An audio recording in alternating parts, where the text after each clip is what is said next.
धन जन सरबस शिव प्राणा।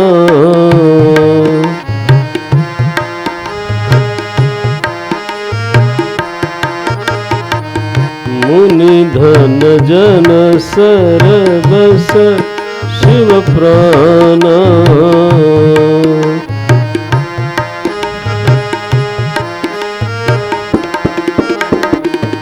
बाल केली रसत ही सुख माना।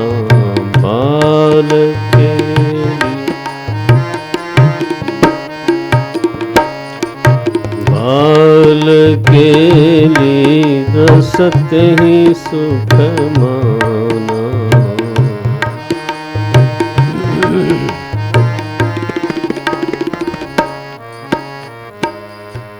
जो आनंद सिंधु। गुरुदेव वशिष्ठ जैसे हैं, उन्होंने सब विचार करके रखा था। महाराज दशरथ से कहा उन्होंने, ये जो नामकरण है ना, ये भगवान के व्यक्तित्व का, अस्तित्व का लक्षण है। बोलते हैं जो आनंद सिंधु सुख राशि। मैंने एक दिन निवेदन किया था, सत और चित बोलने की वैसे शुरू में ज़रूरत नहीं है। आनंद स्वरूप ब्रह्म है। वेदों में ज़्यादा यही शब्द आया, आनंदम ब्रह्मेति व्यजानात् न बिभेति कुतश्चन। यजुर्वेद में तैत्तिरीय शाखा में मंत्र आता है, आनंदम ब्रह्मेति व्यजानात्। आनंद ही है। भूमा वै सुखम नास्त्यल्पे सुखम अस्ति। यो वै भूमा तत्सुखम। तो इस तरह के शब्द आते हैं शास्त्रों में। निवेदन किया था, आनंद जब भी होगा बोधात्मक होगा, चेतन होगा और सद्रूप होगा। इसलिए आनंद कहने मात्र से ही सच्चिदानंद शब्द बन जाता है। लेकिन मुख्य जो लक्षण है वो आनंद है। वशिष्ठ जी ये नाम रखते हैं, जो आनंद सिंधु। बोले जितने भी प्राणियों को जहाँ कहीं भी थोड़ा ज़्यादा सुख मिलता है, वो उस आनंद सिंधु का एक कण है। सी करते त्रैलोक सुपासी।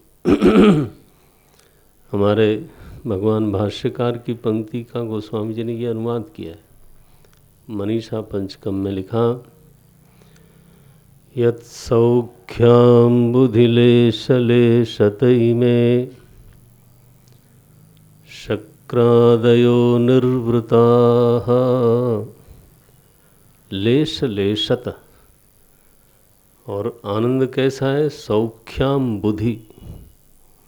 देखो यहाँ शब्द क्या है, जो आनंद सिंधु। ये गोस्वामी जी ने कितना अध्ययन किया होगा। हम लोग व्यासपीठ पर बैठने में संकोच करते हैं, इतना अध्ययन।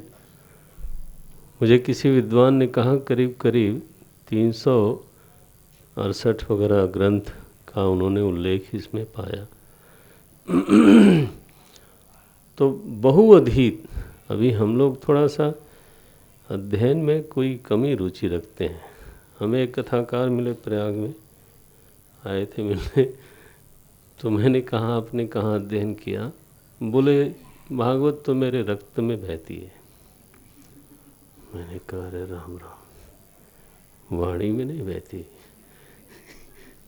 ये तो जो सीधे सीधे खून से ही ट्रांसफ़र हो जाए। अब हमारे यहाँ आए थे तो मर्यादा थी, तो मैंने कुछ बोला नहीं। लेकिन मेरा ऐसी बातों से चित्त में थोड़ा अच्छा कम लगता है। जब आपको जो चीज़ अध्ययन करनी है वो करनी है, सिंपल बात है। If input is not there, how can you there will be output. तो ये बातें आप कभी ना करना है ना। नो। अगर मेरी कमजोरी है मुझे बोल देना चाहिए। देखो कहाँ मनीषा पंचकम, कहाँ रामायण का नामकरण, बिल्कुल डिट्टो कर दिया उन्होंने। यत् सौख्याम बुधिलेशलेशतै में शक्रादय माने इंद्र से लेकर के छोटे से छोटे प्राणी तक, निर्वृताः तृप्ताः। गोस्वामी जी ये लिखते हैं, जो आनंद सिंधु सुख राशि सीकरते त्रैलोक सुपासी, सो सुख धाम। मूल लक्षण परमात्मा का बताया। हम लोग तो मर्यादा पुरुषोत्तम बोलते हैं ना, हम लोग ऐसा बोलते हैं। वशिष्ठ जी ने क्या लक्षण किया? सुख धाम। स्वयं सुख स्वरूप है और सुख का पसार करता है। सो सुख धाम राम अस नामा, अखिल लोकदायक विश्रामा। महाराज ये जो आपका सबसे बड़ा लड़का है, सांवला सांवला सा, इसका राम राम होगा।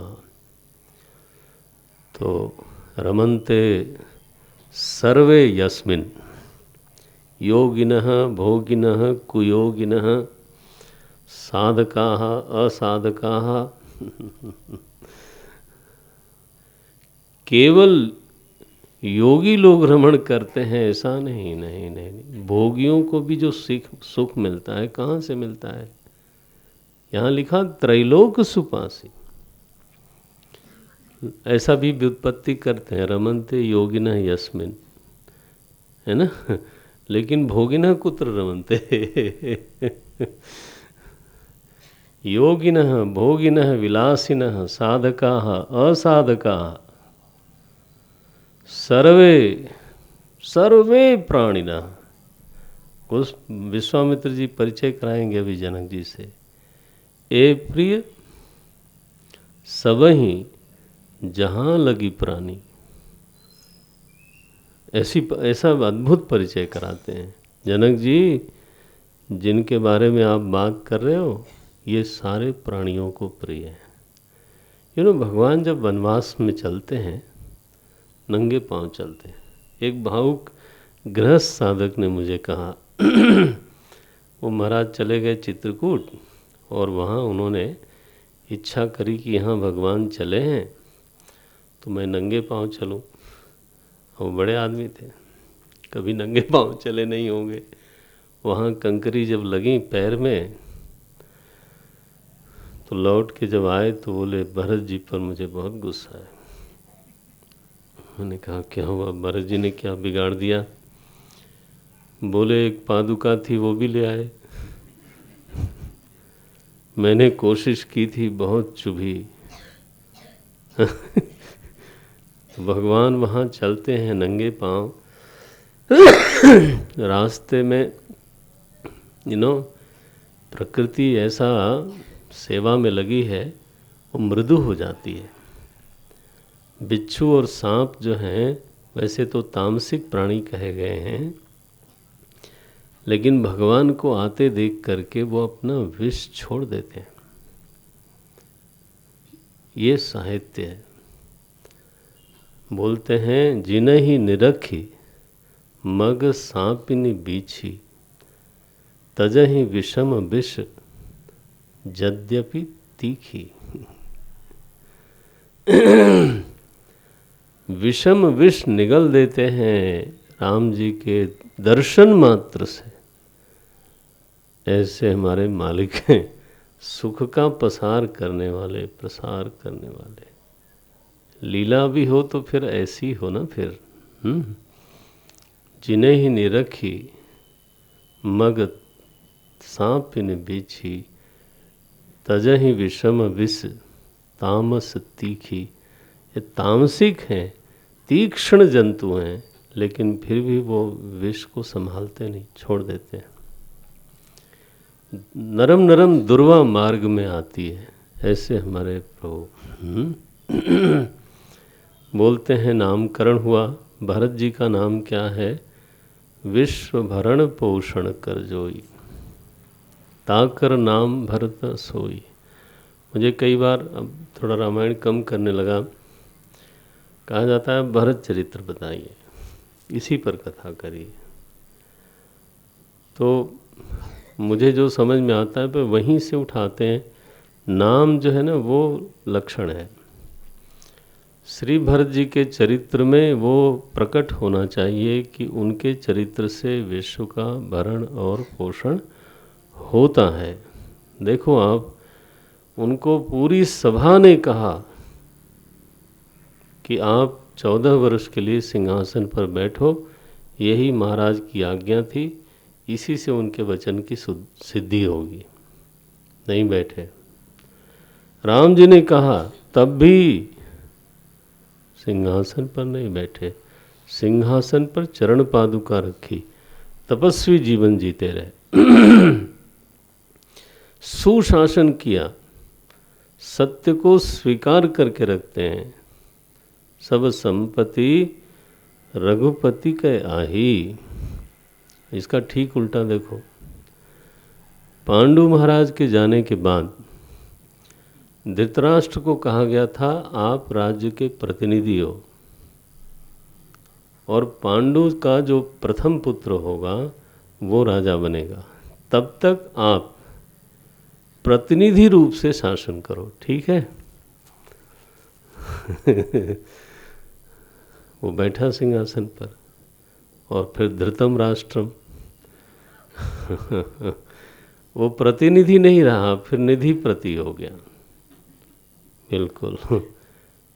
और उसका परिणाम हुआ महाभारत, और भरत जी के त्याग का परिणाम हुआ रामराज्य। बना कि नहीं? दो तो बड़े पात्र हैं, दोनों पात्रों में एक बार ऐसा हुआ कि राज्य जिसका है उसको छोड़ के जाना पड़ा, ठीक। एक जगह राज्य करते हैं भरत जी, लेकिन सिंहासन को कभी स्वीकार नहीं करते। और एक जगह धृतराष्ट्र का हक नहीं था, लेकिन उसने उसको पकड़ लिया, और it led to Mahabharat. Kurukshetra में खड़े हुए लोग, सत्यम शिवम। इसलिए भरत जी का चरित्र तो बात बिल्कुल पक्की है, विश्व भरण तो इसी चरित्र से होता है। सत्य की स्वीकृति हो, त्याग में जीवन हो, तो भरण पोषण होता है। परिवार में एक आदमी लोभी हो जाए, परिवार टूटेगा। परिवार त्याग से चलता है, नहीं। सीमेंट और सरिया की दीवारें बनाई हों तो भी अगर एक आदमी लोभी होगा तो दीवारें टूट जाएंगी। सभी लोग त्याग करते हैं, ये भरत का मूल व्यक्तित्व है। आप देखो जरा कैसा बोलते हैं वशिष्ठ जी, गुण रखा ना, समझ रखा था ऐसा। बोले विश्व भरण पोषण कर जोई, ताकर नाम भरत अस होई। और फिर शत्रुघ्न जी का नाम लेते हैं कि इनके नाम स्मरण से शत्रु बुद्धि का नाश होता है। ये शत्रुघ्न जी आचार्य हैं, यू नो। एक संप्रदाय है दासानुदास, तो प्रभु राम के दास हैं श्री भरत जी, और उनके दास हैं शत्रुघ्न जी। कभी बोलते ही नहीं, पूरे रामायण में कहीं बोलते दिखाई नहीं देते। तो अहंकार हमारा असली शत्रु है। शत्रुघ्न जी देखिए, अहंकार हमेशा प्रदर्शन चाहता है, अहंकार दिखना चाहता है। माने हंसी की बात है, एक बार मैं एक जगह का नाम लूँ नहीं, जालंधर में रोटरी क्लब में हमारी एक टॉक थी। अच्छा हो गई। इसके बाद उनके पदाधिकारी लोग वो हमारे सामने खड़े हुए फ़ोटो खिंचाने के लिए, और जो महाराज धक्का मुक्की हुई, क्योंकि अहंकार बिना प्रदर्शन के तो संतुष्ट नहीं होता, वो सब मुझे ढक के खड़े हो गए, मेरे साथ फ़ोटो खिंचाना चाहते थे। सामने सारे खड़े हो गए, मैं बैठा। फोटोग्राफर ने कहा महाराज आप लोग जरा जगह तो दो। तो शत्रुघ्न जी किंचित प्रदर्शन नहीं चाहते, एक वाक्य भी उन्होंने कहीं बोला नहीं। देखो, शत्रु बुद्धि विनाशाय, ये लक्षण किया शत्रुघ्न जी का। और लक्ष्मण जी के लिए वशिष्ठ जी ने पूरा एक दोहा बोला।